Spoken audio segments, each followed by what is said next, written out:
Donkey, be quiet. I'm making another video. Hello and welcome to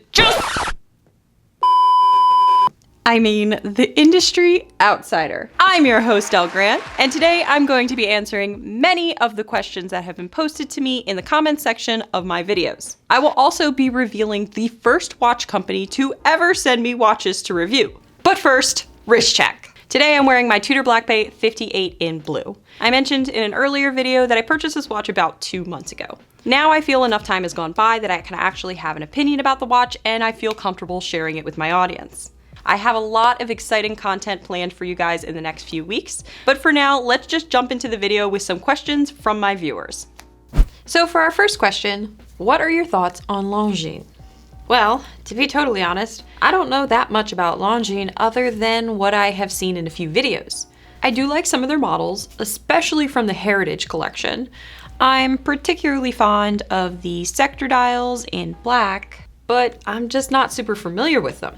I know it's a big company in the worldwide market, and they have a long, rich history, but here in the US, they're just not that big. And I don't know off the top of my head where I could even go and try one on to see if I liked it.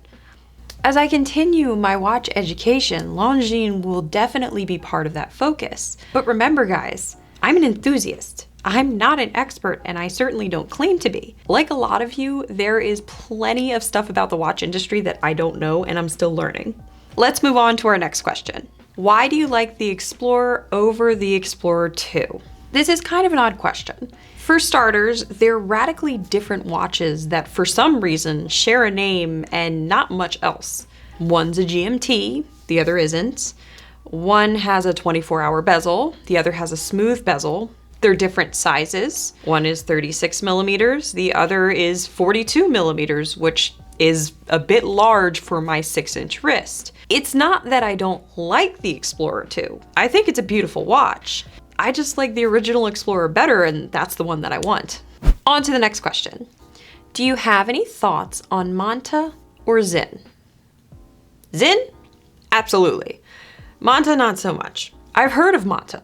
I just don't know much, if anything, about them. Sinn, on the other hand, I'm much more familiar with. I like Sinn. I think they're great watches, chock full of value and quality.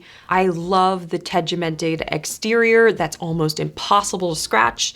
I really like the U-bolt steel that all the divers are made out of. I also like the classic design of the 104. I like Sinn.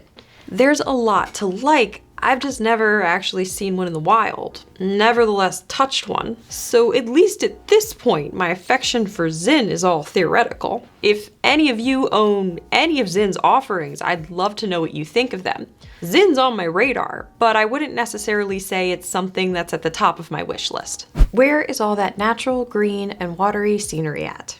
Yes, I had a feeling someone would ask about this eventually. That is my backyard. In a northeastern state in the US, which you should be able to narrow down based on how I say watery, but I'm not going into any more detail than that. Okay, next question. What are your thoughts on Hamilton? Yes, we get to talk about Hamilton. I'm actually a pretty big fan of Hamilton. One of the first mechanical watches that I ever bought was a Hamilton Khaki King, and I still have the watch 6 years later. It's funny that someone brings this up because I ran into a gentleman a couple weeks ago who had the Ventura, and I had kind of forgotten how much I like and want that watch. So don't be surprised if you see it on my wrist in the coming weeks. Spoken like a true watch junkie. Okay, this is a great question. Ha! I love the Snoopy World War I Sopwith camel reference. How do you even know about that at your age? I love this question, because I get to talk about the little things I do in my videos to try and make them slightly more interesting. When I was a kid, I would read the comic section of the newspaper when my great-grandmother would babysit me. I developed a love for the Peanut strip, and eventually, when I got books of the comics and saw movies as well, I learned about Snoopy's imaginary battles with the Red Baron, and now when I think of World War I think of Snoopy.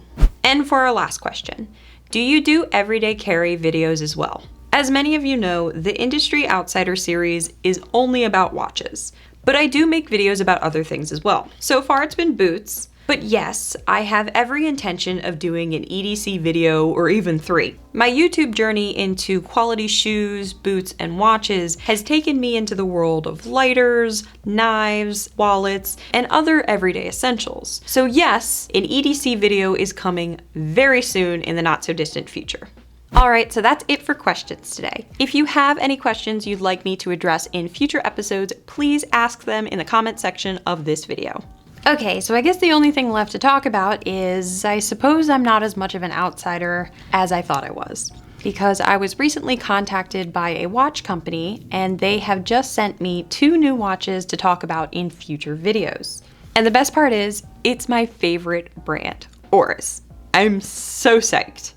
Okay, so I knew in theory, as my channel grew, I would likely gain access to watches and other gear that I would review over time. But I truly believed that was a long time from now.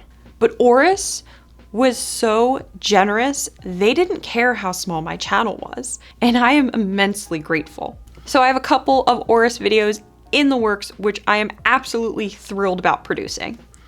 It's funny, I was actually going to make this week's episode about value, but value is quite complicated. And the things that I might value in a watch or a watch company might be things that others don't care about at all.